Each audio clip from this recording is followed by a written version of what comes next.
Hi everyone, news रिवाइब्स में आज आप लोगों के लिए लेकर के आई हूँ कुछ खास कार्तिक महीने की पूजा के बारे में छोटी छोटी सी जानकारियाँ।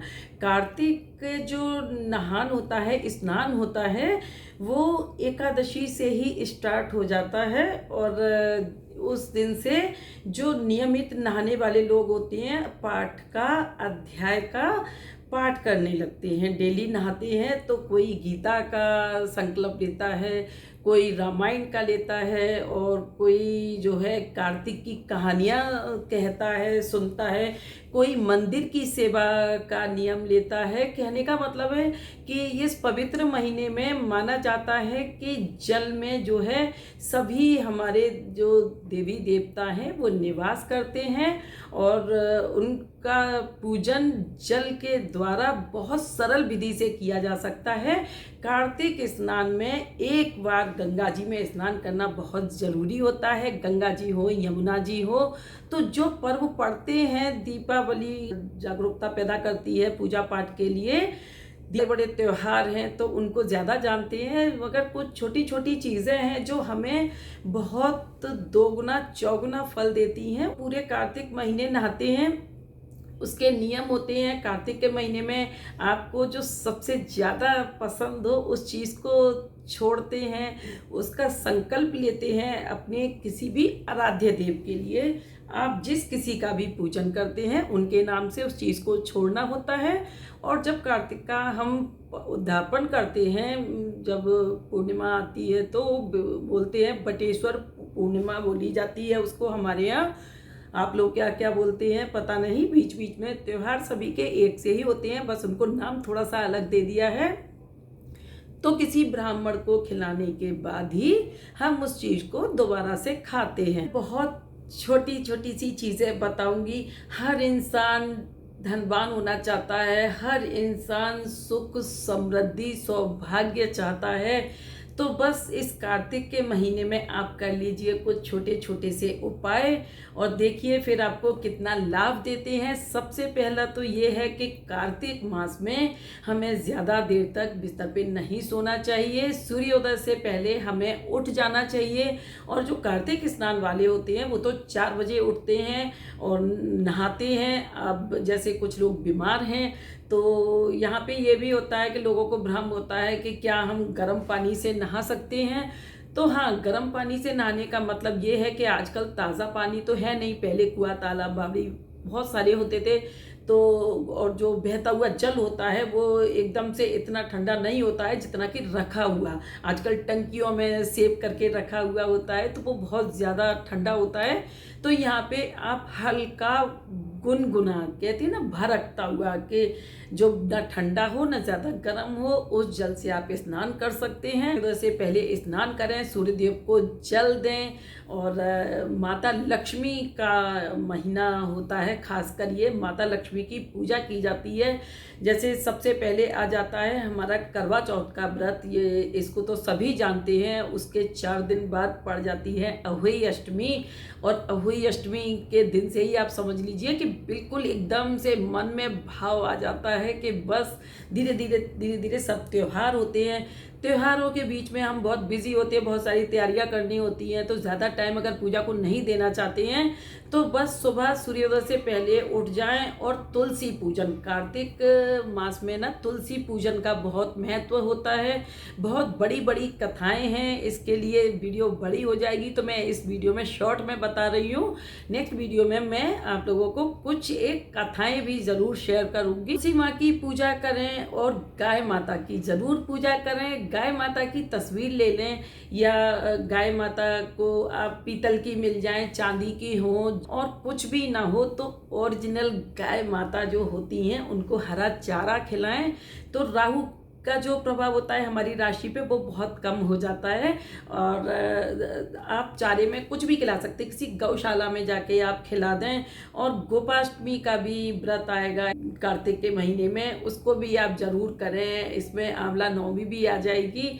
उस दिन भी गाय का, तुलसी का और विष्णु भगवान का लक्ष्मी जी के साथ पूजन अवश्य करें। और सफ़ेद चीज़ें बहुत प्यारी होती हैं माता लक्ष्मी को, तो सफ़ेद चीज़ें उनको ज़रूर से पूजा में शामिल करें। मिश्री ले लें, बताशा ले लें, आप मखाना ले लें, जो भी लें, कोई भी प्रसाद हो, बर्फ़ी हो खोए की, जो भी आपकी सुविधा से आप उनको दे पाएँ आप दें प्रसाद उनको।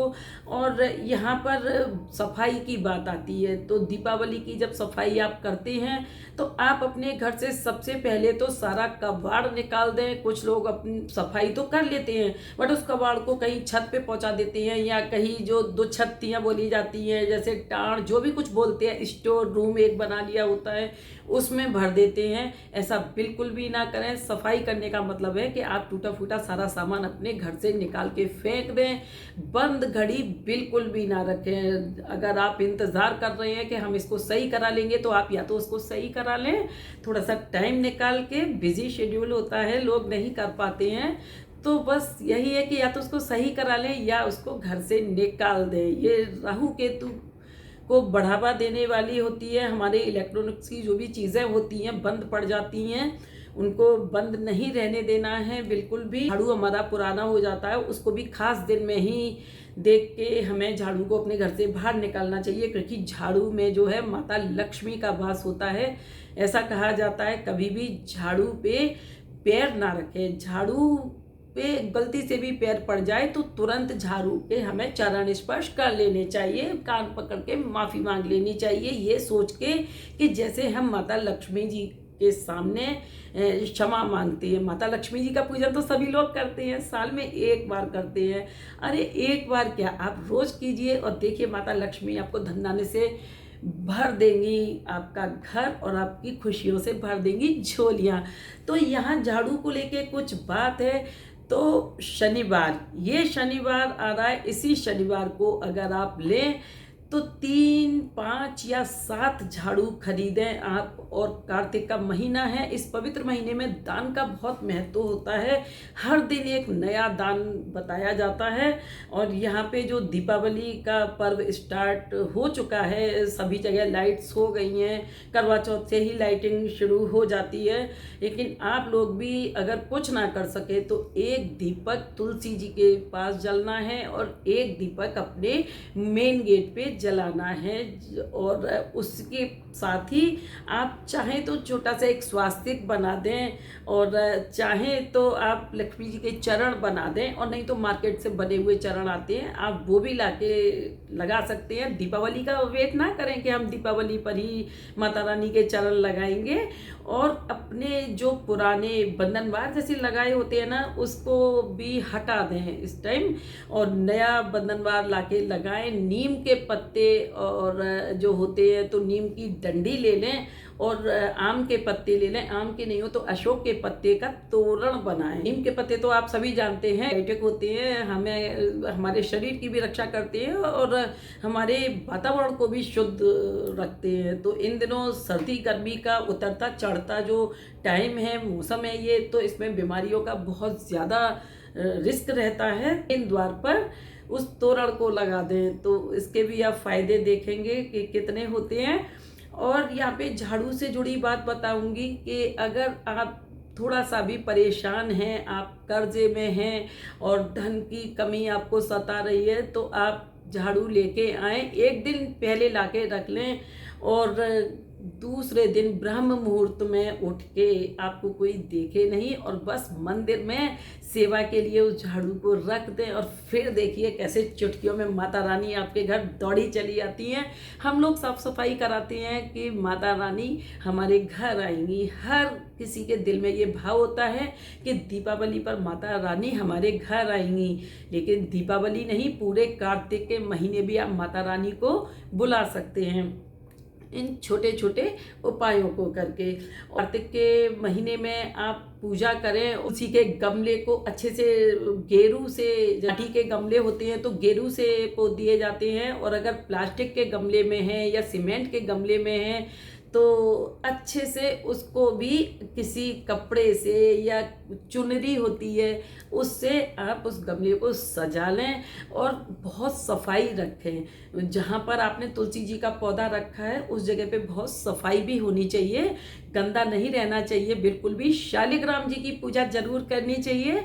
और शालिग्राम जी, तुलसी जी का कार्तिक के महीने में पूजन बहुत फलदायी होता है। और शालिग्राम जी का चरणामृत जरूर लें। चरणामृत उनको नहलाने के बाद, जैसे लड्डू गोपाल को हम लोग नहलाते हैं, तो इसको स्त्रियां करें, पुरुष करें, बच्चे करें, सब किसी के लिए है ये पूजा, सबको फल देने वाली है।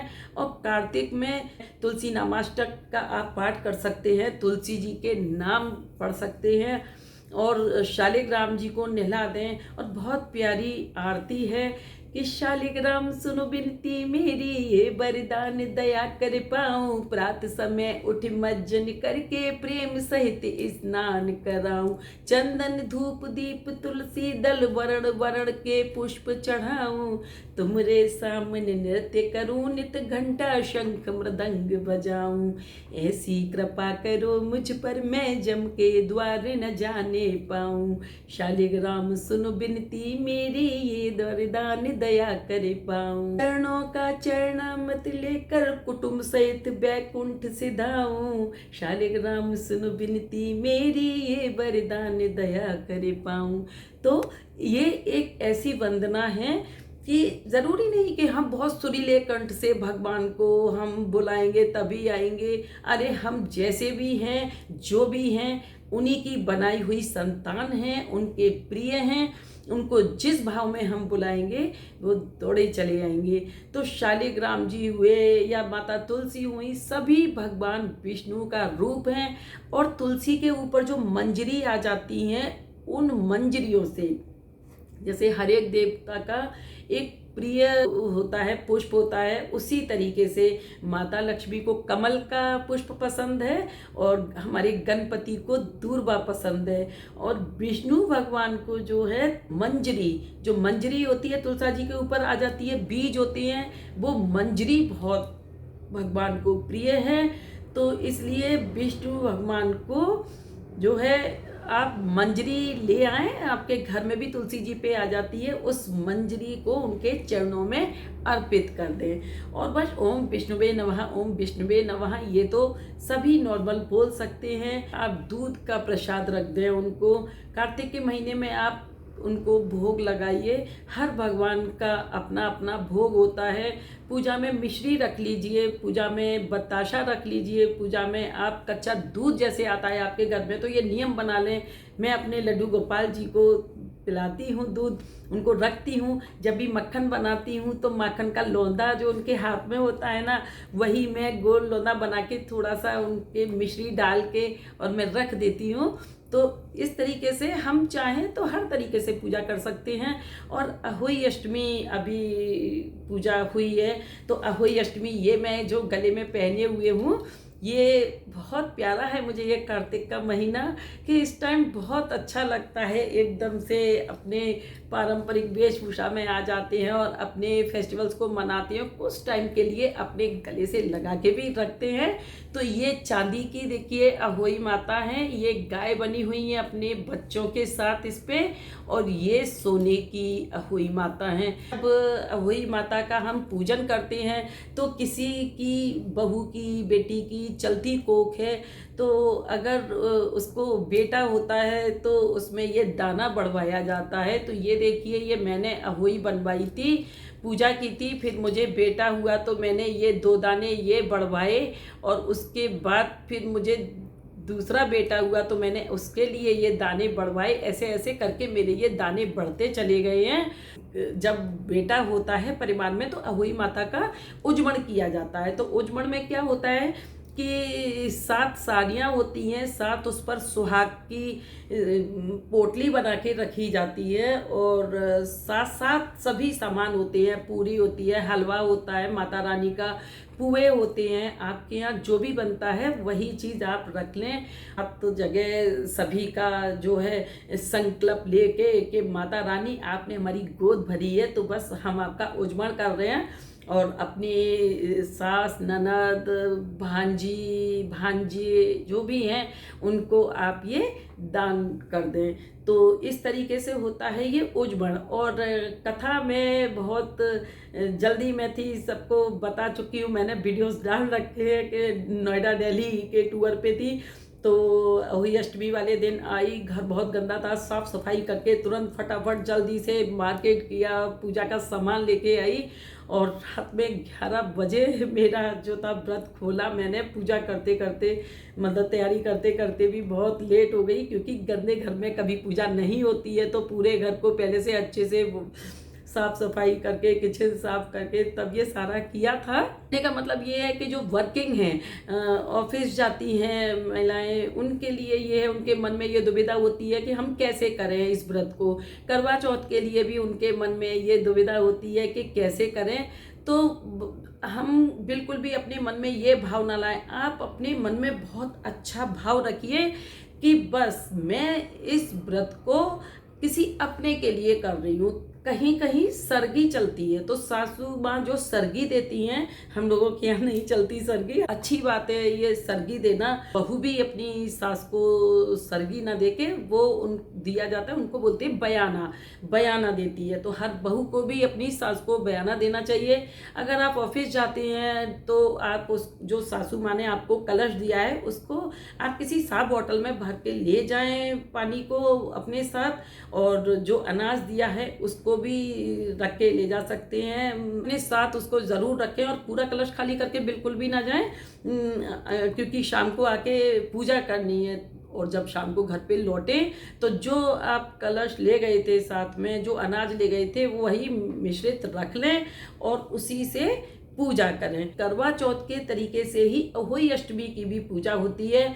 तो हमारे यहाँ कहीं कहीं बहुत प्रचलन है कि दो दो कलश भरे जाते हैं और उनमें अनाज भरा जाता है। हमारे यहाँ ऐसा नहीं होता है, हर जगह की रिवाज होती है। यूपी साइड में ऐसा नहीं है। यूपी में अहोई तो ज़रूर, बहुत लोग के पास तो अहोई भी नहीं होती है। और क्योंकि मैंने जब ये फर्स्ट व्रत किया था, मेरे ससुराल में और मेरे मायके में कोई भी इस व्रत को नहीं जानता था।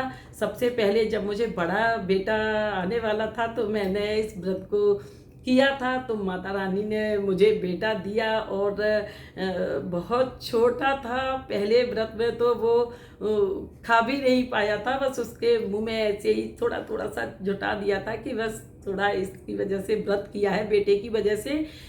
करवा चौथ पति के लिए रखते हैं निर्जला, और अहोई अष्टमी बेटों के लिए रखते हैं निर्जला। तो दोनों की पूजा एक ही सी है।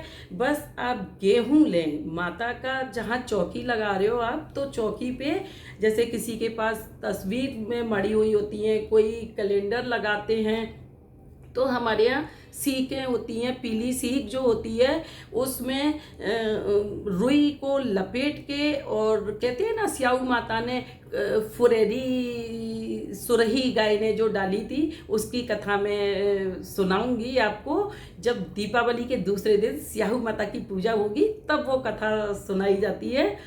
तो हमें अहोई अष्टमी पे 7 सीके लेके उनको बीच से तोड़ के और उनमें रुई से थोड़ी थोड़ी फुरैरी टाइप बना लेनी चाहिए, और उनको माता के चित्र पे जो है या तस्वीर है उस पे लगा देना है उन सीकों को, और कलश भर के रख लेना है। और उसके साथ ही अनाज की ढेरी लगा देनी है, अनाज गेहूं की। और गेहूं की ढेरी लगाने के बाद माता के सामने अंजलि भर के हमें वो गेहूं भी दे देना है, उनको अर्पण कराना है उनको गेहूं। कहीं कहीं प्रथा है कि दूध का सेवन नहीं करना चाहिए, अहोई माता के व्रत में दूध का सेवन नहीं करना चाहिए। अपने अपने तरीके से लोगों ने व्रतों का भी तमाशा बना लिया है। कोई कहता है कि हम चाय पी लेते हैं, कोई कहता है हम दूध पी लेते हैं, और मैं तो नहीं पीती, पानी भी नहीं पीती, चाय दूध तो बहुत दूर की बात है। और यकीन मानिए कि इतनी ताकत आ जाती है, मैं इतनी बिजी रहती हूँ कि नॉर्मल कहाँ तो उठते ही एकदम पानी से ही मॉर्निंग स्टार्ट होती है मेरी। और जब संकल्प लेके व्रत करती हूँ तो बिल्कुल भी आभास नहीं होता, माता रानी का हाथ होता है सर पे कि प्यास लगती तो है मगर ताकत ऐसी आ जाती है कि सामने रखी हुई चीज़ पे मन भी नहीं चलता। इसको कहते हैं दृढ़ निश्चय और इसको कहते हैं श्रद्धा। तो श्रद्धा से अगर हम कोई संकल्प लेते हैं, सुबह सवेरे आप उठे, मैंने देखा है कि करवा चौथ पर भी और अष्टमी पे भी, मतलब जहाँ व्रत करने का टाइम आता है लेडीज़ें नहाती नहीं हैं। सुबह से लेके शाम तक यही हाल रहता है उनका कि अहोई का जो है तारों को देख के व्रत खोला जाता है। तो तारे तो 6 बजते ही उगाते हैं। बहुत से लोगों ने एक तारा देखा नहीं, तुरंत एकदम से बस जल्दी जल्दी जल चढ़ाया। ये एहसान नहीं है भगवान के ऊपर। अरे श्रद्धा से कीजिए, इत्मीनान से कीजिए, आराम से कीजिए। कहानियों में लिखा होता है आकाश मंडल में तारे उदित हो जाएं तब इस व्रत की पूजा स्टार्ट करनी चाहिए, तारों की छांव में। जैसे कि सुबह के टाइम तारे पूरे छाए रहते हैं, जब हम सुबह कार्तिक स्नान करते हैं 4 बजे तो तारे छाए रहते हैं उस टाइम। तो इसी तरीके से जब तारे टिम टिम टिम टिम करके चमकने लगते हैं उस वक्त हमें अपनी पूजा स्टार्ट करनी चाहिए। तो माता रानी का सबसे पहले लगता है चौक, नहीं लगा सकते तो एक स्वास्तिक बना लें और उसके ऊपर भी गेहूँ को, क्योंकि कोई भी चौक जब हम पूरते हैं किसी पूजा के लिए तो उसको हमें खाली नहीं छोड़ना चाहिए। अगर आपके पास गेहूं नहीं है तो आप जौ ले लें, जौ भी नहीं है तो आप चावल ले लें। चावल सबसे अच्छे हैं, सबके यहाँ होते हैं। चावल ले लें और चावल रखें, उसी के ऊपर कल चौकी लगा लें, चौकी के ऊपर लाल कपड़ा बिछा लें। सफ़ेद कपड़ा नहीं बिछाना है माता रानी पे, पीला बिछा सकते हैं, लाल बिछा सकते हैं। और लाल कपड़ा बिछा के अब माता रानी की जो फोटो रखेंगे वहाँ पर भी थोड़े से, अगर ज़्यादा नहीं है तो 4 दाने ही सही, थोड़े से गेहूँ वहाँ पर भी दें कि माता रानी अपना आसन लीजिए। और थोड़े से गेहूँ की डेरी एक लगा दें कि कलश देवता ये आप अपना आसन लीजिए। अब माता रानी के सामने आपको दीप जला के रख लेना है और उस पर भी छोटी सी चावल की या गेहूँ की डेरी लगा देनी है कि ये दीपक महाराज आपका आसन ग्रहण करें। और गणपति तो माता रानी के साथ होते ही हैं, तो ज़रूरी नहीं है बिठाना अलग से गणपति। हाँ, गाय अगर है आपके यहाँ तो गाय को ज़रूर आप आसन दें और गाय माता को भी अहोई माता के कैलेंडर या तस्वीर के पास आसन दे दें। और उसके बाद कपड़े की बारी आती है तो सभी विधि से पूजा होनी है।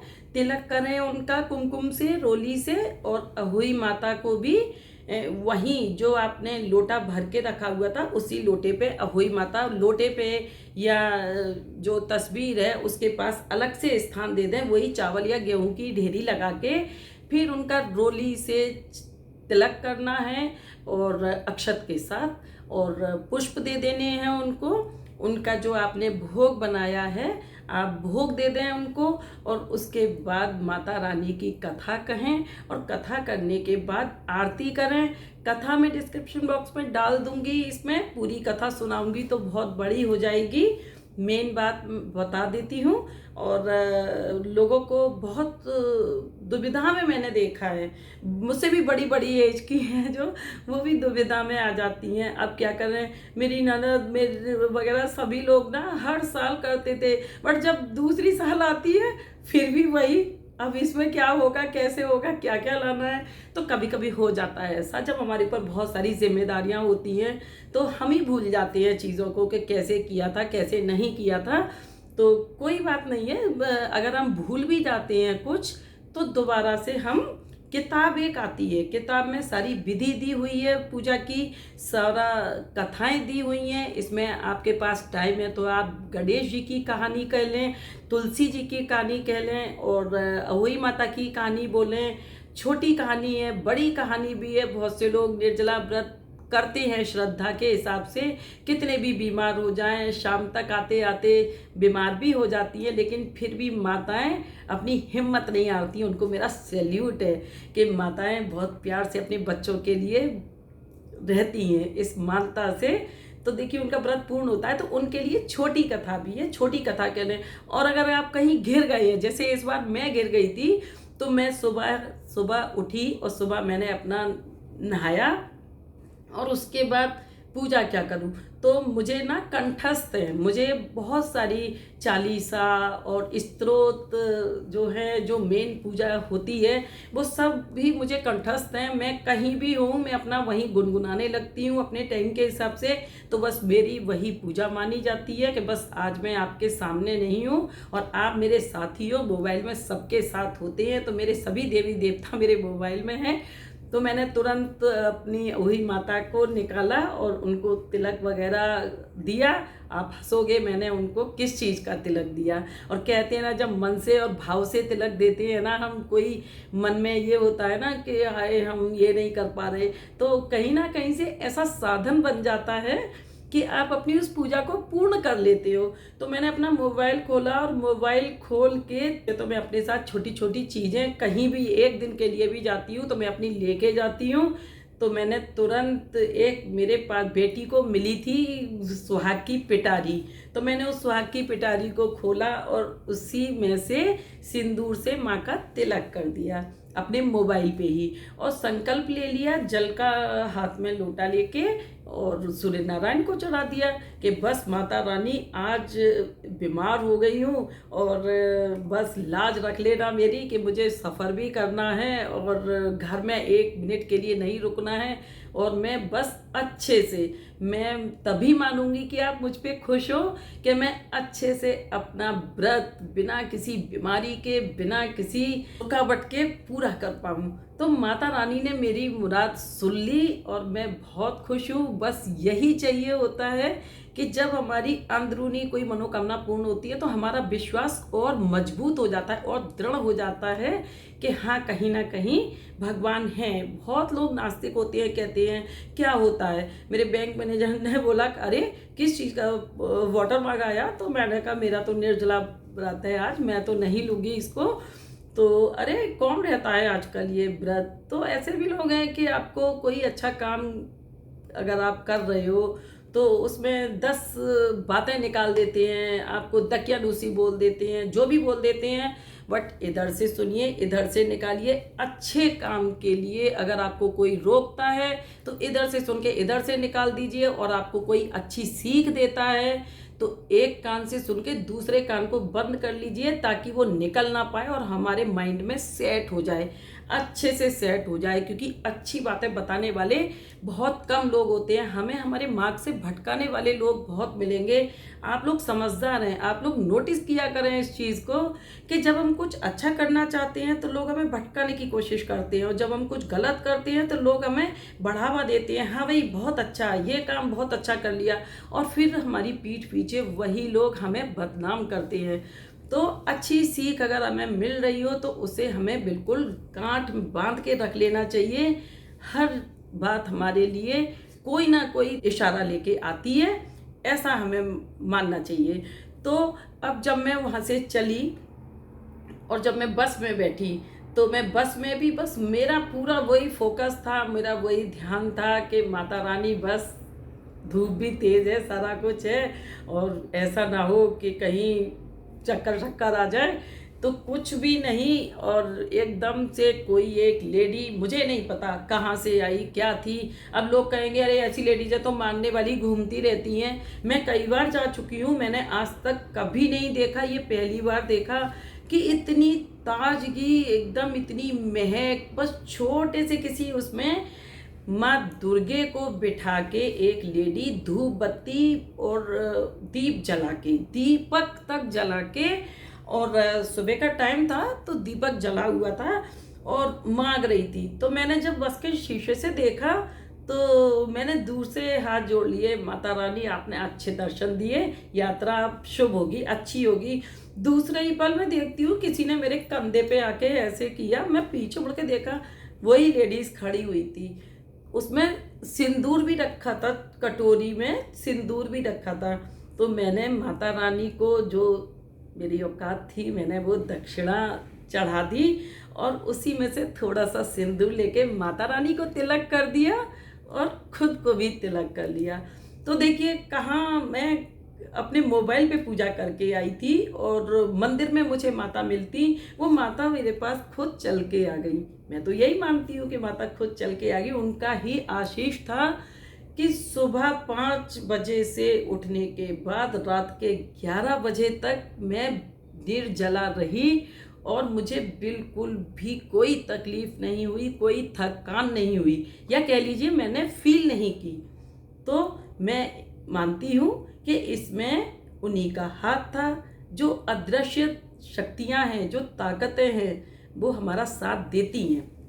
तो आप कहीं फंस भी जाते हैं तो बस अपने इष्ट देव का अपने मोबाइल में दर्शन कर लें और उनसे क्षमा याचना कर लें। जो भी है, हम अच्छी से अच्छी पूजा करते हैं और किसी भी पूजा में जब हम पूजा करके उठते हैं तो हमें एक छोटी सी क्षमा याचना जरूर कर लेनी चाहिए। हम कितना भी अच्छे तरीके से पूजन करें, कोई ना कोई भूल हमसे हो ही जाती है, तो क्षमा याचना बहुत ज़रूरी है, वो हमें ज़रूर करनी चाहिए। और अब वीडियो थोड़ी ज़्यादा बड़ी हो जाएगी और मैं छोटी छोटी सी आपको जानकारियाँ देती रहती हूँ, देती रहूँगी। पता नहीं आपको मेरे वीडियोस पसंद आते भी हैं या नहीं। जब मेरा एक सब्सक्राइबर भी बढ़ता है ना तो मुझे बहुत खुशी होती है। मुझे लगता है कि बस चैलेंज करने वाले मुझे चैलेंज करते रहे, और अगर एक भी बढ़ा तो किसी ने मुझे लाइक किया है तभी मेरा एक सब्सक्राइबर बढ़ा है। तो आप लोग देखते हैं, हो सकता है कि देखते देखते इतने लीन हो जाते हैं कभी कभी हम कि भूल जाते हैं। तो आप देखिए और देखते देखते अगर मेरी किसी बात पे गुस्सा आए तो बस लाइक कर दीजिए और शेयर कर दीजिए अपने फ्रेंड्स एंड फैमिली के साथ। और पहली बार अगर आए हैं तो बेल आइकन को प्रेस कर दीजिए ताकि मेरी ये वीडियोस आपको फटाफट से मिल जाएं। तो यहाँ पर मैं अपना वीडियो जो है करती हूँ एंड, और मिलती हूँ आपसे नेक्स्ट वीडियो में। तब तक के लिए हंसते रहें, व्यस्त रहें और हंसाते रहें। आपको धन त्रयोदशी के बारे में मेरा नेक्स्ट वीडियो आएगा और उम्मीद करती हूँ कि आप लोग मेरा इंतज़ार करेंगे। Bye bye, take care, thanks for watching.